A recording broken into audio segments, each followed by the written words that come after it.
You know that person who sits quietly in the corner of a crowded room, watching, listening, taking everything in. The one who pauses before they speak, as if they're weighing each word on some invisible scale. They're not shy, they're not weak, they're not disinterested. They're processing more in that silence than most people process in an entire conversation. And if you think their quietness is something to fix, you're missing the whole point. There's a world inside the mind of someone who doesn't talk too much. A world most people never see. While everyone else is racing to fill the air with words, these quiet minds are building connections, seeing patterns, feeling the weight of things that go unspoken. But here's the question nobody asks.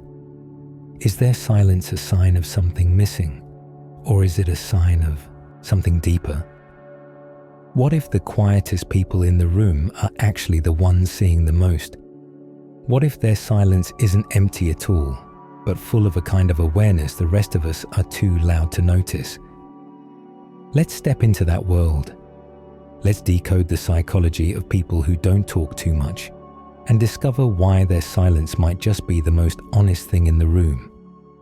The quiet person gets labeled all the time: shy, awkward, antisocial, weak. People see someone who doesn't jump into every conversation and they make assumptions.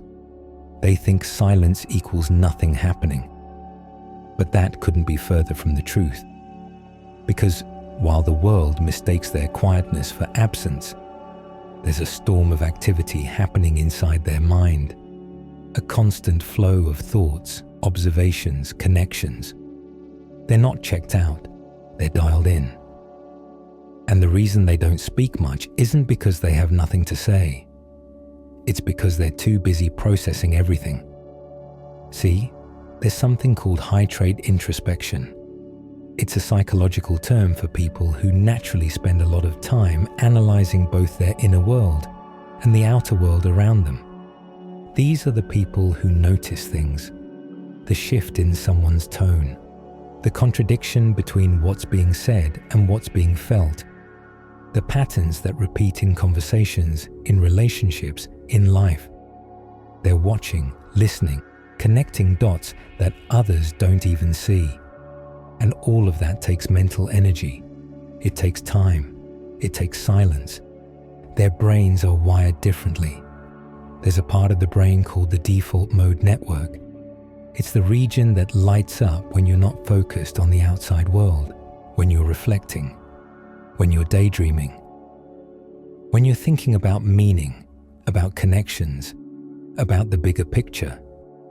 For most people, this network quiets down when they engage with others. But for deep thinkers, for quiet people, this network stays active. They're constantly running two programs at once. They're present in the conversation, but they're also processing it, analyzing it, searching for the layers beneath the surface. This is why they pause before they speak. It's not hesitation, it's precision. By the time a thought reaches their lips, it's already been turned over a dozen times in their mind. They've considered how it sounds, what it means, whether it's true, whether it's necessary. They see language as something that matters. Words aren't just noise to fill the air. They're tools, and tools should be used carefully. But here's where it gets tricky. While all this deep processing is happening inside, the outside world keeps moving. Conversations shift fast. Someone cracks a joke. Someone changes the subject. And by the time the quiet person has carefully shaped their response, the moment has passed, so they stay silent. Not because they don't care, but because the rhythm of surface-level conversation doesn't match the rhythm of their mind. They live in depth, and depth takes time. And this is where people get them wrong. They see someone who doesn't talk much and they think, they must not have much going on up there. But it's the opposite. These people think in metaphors. They see life as a series of stories, symbols, patterns. A simple conversation about the weather isn't just about the weather. It's about change, about cycles, about how people cope with things they can't control. Everything has layers. Everything connects to something else. Their mind doesn't do surface, it dives. And once you start diving, it's hard to come back up for small talk. They see the world in high definition. Most people walk through life with a kind of automatic filter. They see what they need to see, hear what they need to hear, and move on. But quiet thinkers don't have that filter. Or maybe they do, but it's set differently. They notice everything. The way someone's smile doesn't reach their eyes. The gap between what people say they want and what they actually do. The repeated patterns in their own behavior and everyone else's. It's like they're watching life in slow motion while everyone else is on fast forward. And this noticing, this constant awareness, it's exhausting because you can't unsee things once you've seen them. You can't unhear the inconsistencies. You can't ignore the contradictions. So they stay quiet, not because they're judging, but because they're overwhelmed by how much there is to process. The world is loud and chaotic and full of information, and their mind is trying to make sense of all of it at once. This is the gift and the curse of the quiet mind. The gift is depth, the ability to see what others miss, to understand the unspoken, to connect ideas that seem unrelated, to feel the weight of things that most people breeze right past. But the curse is that this same depth makes it hard to exist in a world that values speed over substance. A world that rewards whoever talks the loudest, not whoever thinks the deepest. A world that mistakes silence for emptiness and depth for overthinking. And speaking of overthinking, let's talk about that, because this is where things get complicated. There's a difference between deep thinking and overthinking. Deep thinking is asking big questions. Why are we here? What does it mean to live well? How do I become the person I want to be? It's philosophical, it's expansive, it opens doors. But overthinking is different. Overthinking is worry. It's replaying the same conversation 12 times, wondering if you said the wrong thing. It's imagining worst-case scenarios. It's getting stuck in loops that don't lead anywhere.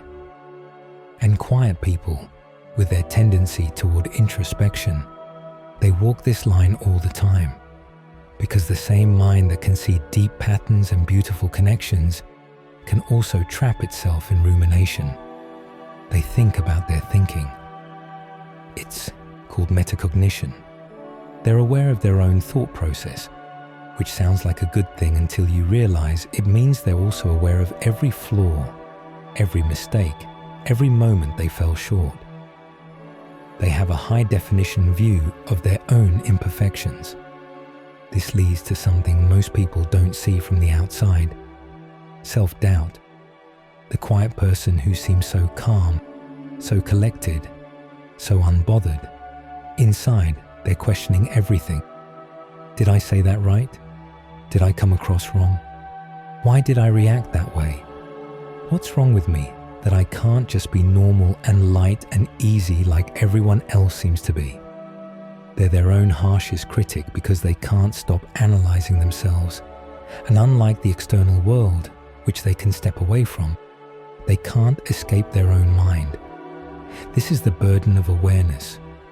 When you see everything, you also see yourself with painful clarity. You notice your patterns, your defense mechanisms, your ways of avoiding discomfort.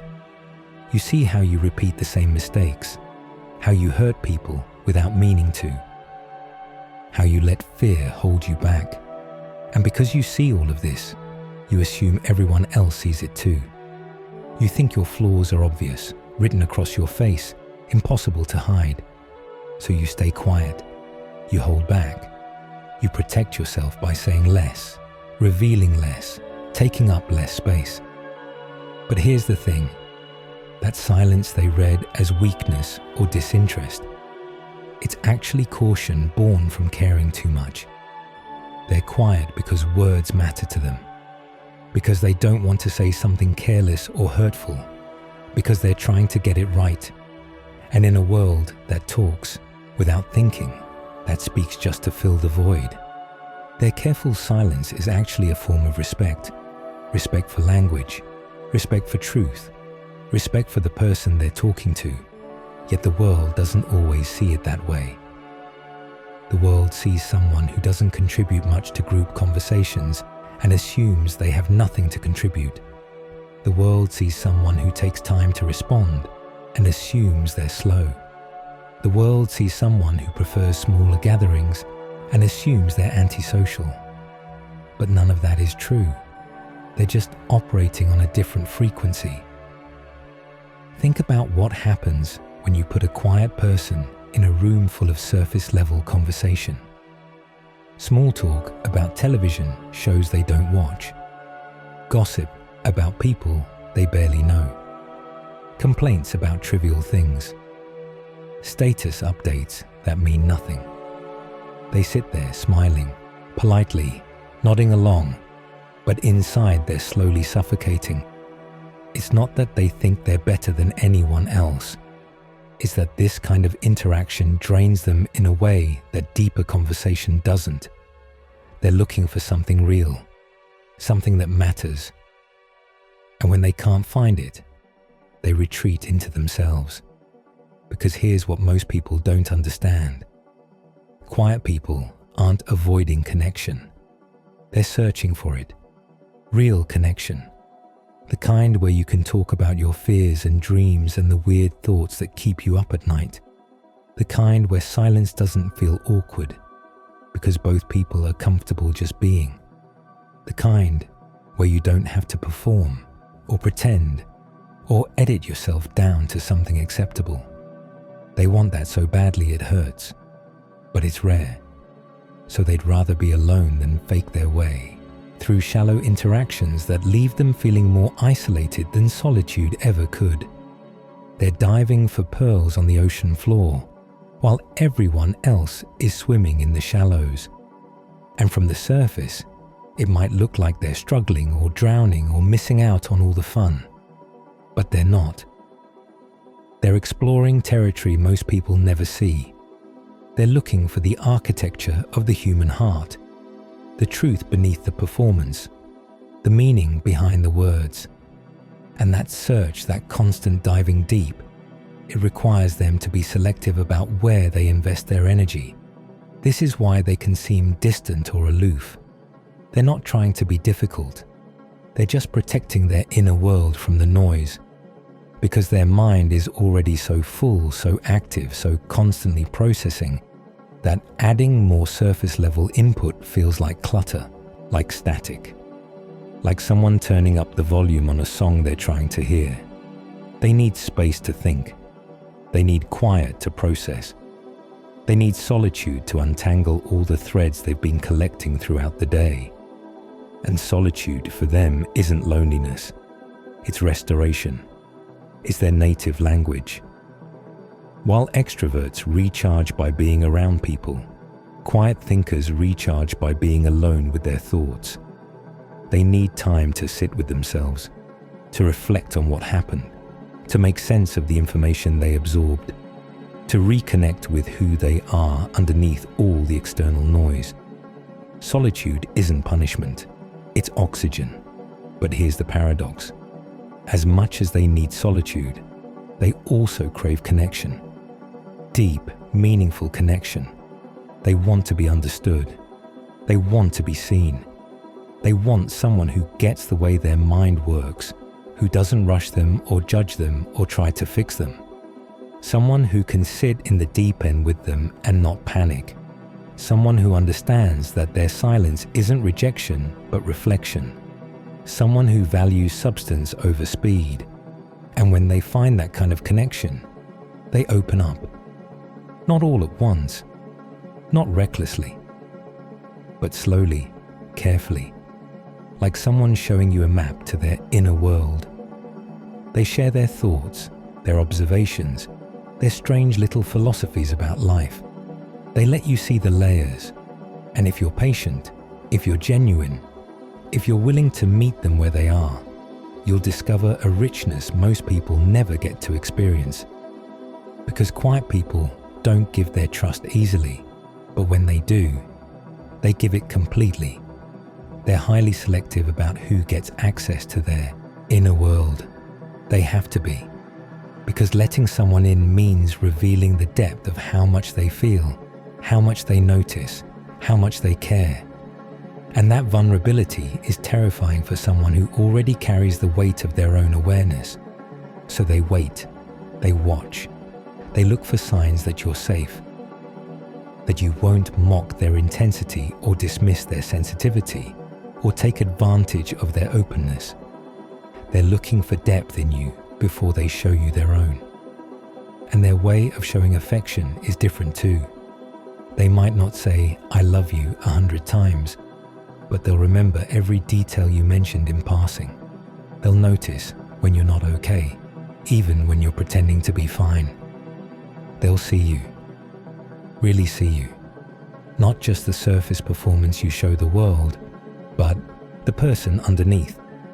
The fears you hide, the dreams you're too scared to speak out loud, the parts of yourself you think are too much or not enough. They see all of it, and they don't look away. This is what it means to be loved by someone who doesn't talk too much. It's quiet, but it's profound. It's not flashy or loud or performed for an audience.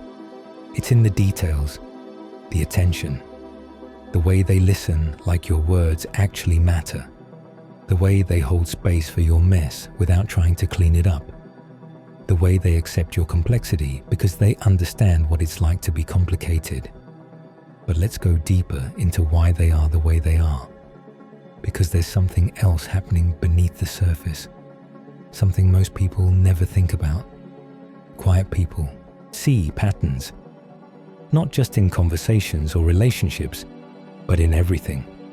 They see how history repeats itself, how people fall into the same traps generation after generation, how societies make the same mistakes with different names, how the same fears drive different behaviors. They see the loops, the cycles, the connections between things that seem unrelated.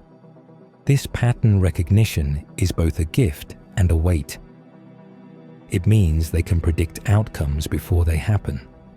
They can sense when something is off, even if they can't explain why. They can feel the undercurrents in a room, the tension no one is acknowledging, the truth everyone is dancing around. They pick up on inconsistencies between what people say and what people do. And once you start seeing these patterns, you can't unsee them. You can't pretend they're not there. And this is where it gets hard to live simply. When you can see through the illusions most people accept, when you notice the contradictions everyone else ignores, when you understand that so much of what we call normal is just collective agreement to pretend certain things don't exist, it becomes difficult to just go along, to participate in the game without questioning it, to accept easy answers when you can see how complicated the truth really is. They see people not as fixed characters, but as stories. Stories shaped by wounds they never healed from, by beliefs they inherited without questioning, by fears they're too scared to face. And when you see people this way, it's hard to judge them, hard to write them off, hard to reduce them to simple labels like good or bad, right or wrong. You see, the humanity in everyone, the suffering, the trying, the mess of being alive. And that kind of vision breeds compassion, but it also breeds exhaustion. Because carrying that level of awareness is heavy. You feel everything, not just your own emotions, but the emotions of everyone around you. You absorb the sadness people won't admit they're feeling. You sense the anger beneath the smile. You recognize the loneliness in the laughter, and you can't help but care, even when it would be easier not to. Even when people don't ask for your care or want your empathy, you feel it anyway, And that's exhausting in a way most people don't understand. This brings us to the heart of the struggle, the ultimate paradox of the quiet mind. The very thing that makes them wise, that makes them deep, that makes them capable of profound insight, is also the thing that makes it hard to just live, to just be, to just exist without constantly analyzing and questioning and searching for meaning in everything. The ability to see clearly is a beautiful thing, but when you see too clearly, when you notice too much, when you understand too deeply, it becomes difficult to accept the simple surface of life. They can see the truth behind people's projections, the insecurity driving the arrogance, the fear fueling the aggression, the pain hiding behind the perfection. And once you see it, you can't pretend you don't. You can't engage with people on a purely surface level anymore because you're always aware of what's really going on underneath. It's like watching a play when you can see all the backstage mechanics, the ropes and pulleys, and people scrambling to move the scenery. You can't lose yourself in the illusion anymore. And this is what makes them feel so alone sometimes. Not because they don't have people around them, but because they're living in a different reality than most people. They're aware of layers that others don't see or don't want to see. They're asking questions most people have learned not to ask. They're feeling depths most people have learned to avoid. And when you're operating at that level, it's hard to find others who can meet you there. Their emotional complexity is off the charts. They can feel joy and grief at the same time, gratitude and sadness, love and fear. They can be genuinely happy for someone while also mourning what they themselves don't have. They can celebrate life while also being aware of its fragility. They hold contradictions inside themselves that would tear other people apart. But for them, it's normal. It's just what happens when you feel deeply and think carefully and refuse to simplify things that are inherently complex. But here's where the switch happens. Here's where we start to see their depth not as a burden, but as something else, as wisdom. Because all that careful processing, all that detailed analysis, all that intentional silence, it's not weakness, it's precision. It's the refusal to add noise to an already noisy world. It's the commitment to only speak when words will actually add value, to only act when action is necessary, to only take up space when they have something real to offer. Think about what the world would be like if everyone operated this way, if everyone paused before speaking, if everyone considered the weight of their words, if everyone looked for depth instead of settling for distraction, if everyone valued truth over performance. The world would be quieter, yes, but it would also be wiser, more honest, more intentional, less reactive, less chaotic, less full of noise that means nothing. And that's what quiet people are teaching us, whether they mean to or not. They're showing us that silence isn't empty, that thinking isn't the same as overthinking, that caring deeply isn't the same as being weak, that seeing clearly isn't the same as being negative. They're modeling a different way of being in a world that desperately needs it.